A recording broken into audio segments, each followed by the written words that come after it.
So I have a question. I am from Mexico, and it was really interesting to like understand how you are doing like all the process by accelerating these companies in South Africa. And what I've experienced in Mexico is going back to your slide about lean startup process, that there is a challenge in ideation and exploration. So how do you like manage and link those stages into the accelerator? Because probably acceleration it's more easy to do in countries like USA, but for example in developing countries or in Mexico, we have a lot of challenges before the acceleration comes. So I don't know if you could share about your experience and how do you manage that process or that link. Yeah, so I mean, listen, I agree with you. It is challenging. The initial part, the ideation stage. It's a very good question. So there are two things to that, right? So one thing I would say off the bat is a lot of startups, especially founders, that tend to be more tech focused, right? They have a thing where they have to build perfect technology with all the bells and whistles before shipping it to a customer or before introducing it to a corporate if they're B2B, etc. So a lot of startups spend way too much time building product before building a market, if that makes sense, right? So one of the things, especially in emerging markets, that works exceptionally well is startups that really understand the concept of lean end up. Are you familiar with the concept of growth hacking at all? But anyway, growth hacking is essentially how do I create an insatiable demand for my product using the minimum amount of technology so that I can prove that my product has a product market fit. And once you establish that, you don't need to raise millions of dollars in funding to go to your next round.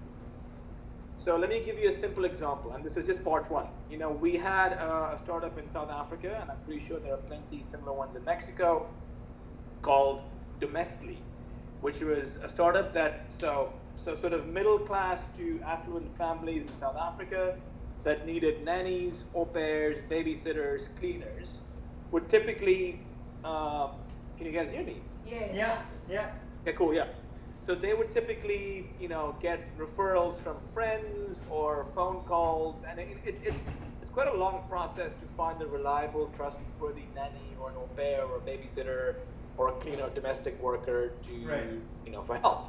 Like I've got 3 kids myself, and it's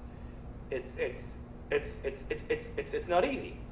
So we have these bunch of tech startups, tech guys that created a platform to link verified, vetted domestics, au pairs, nannies, etc. with families that wanted their services.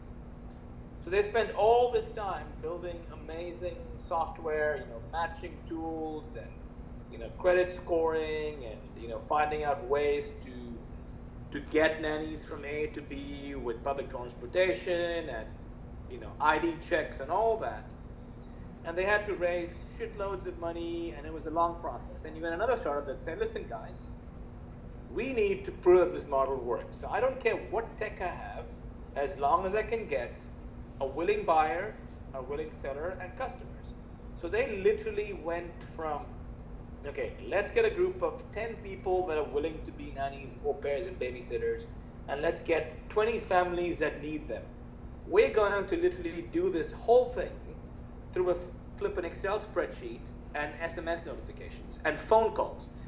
And they literally just, without any tech, hacked the system and got demand. Knowing very well that they were losing money doing this, but just building and validating. And literally once they had traction, and corporates and governments and agencies saw this, there must be something to this to make it work. So it's this whole idea in emerging markets of getting traction as much as possible and building your tech in parallel. And that's because you can't raise a lot of money at the angel and seed stage. You have to constantly be validating demand for your product before you raise money.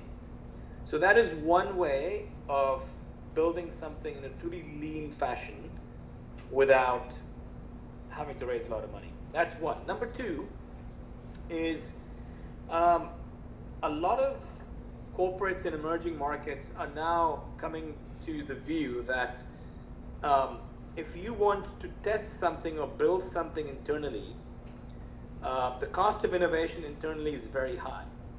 So a lot of corporates, I'm sure in Mexico, the same thing applies. You've got a lot of corporates that have in-house innovation teams, product development teams that cost them hundreds of thousands, if not millions of dollars, internal research teams that are bloody expensive. So what's been happening lately is a lot of forward-thinking corporates are outsourcing innovation to startups.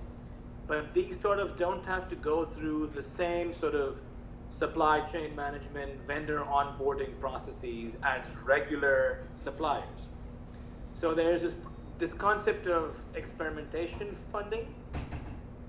We call them proof of concepts or pilots, where corporates work with startups that are solving a specific challenge for a particular industry and give them experimentation funding. So that's anywhere from $5,000 to $50,000 to solve problems. I mean, think of it as sort of hackathons, to solve problems for them and their customers that don't require them to be, registered suppliers or vendors, but it comes out of an innovation pool of funding.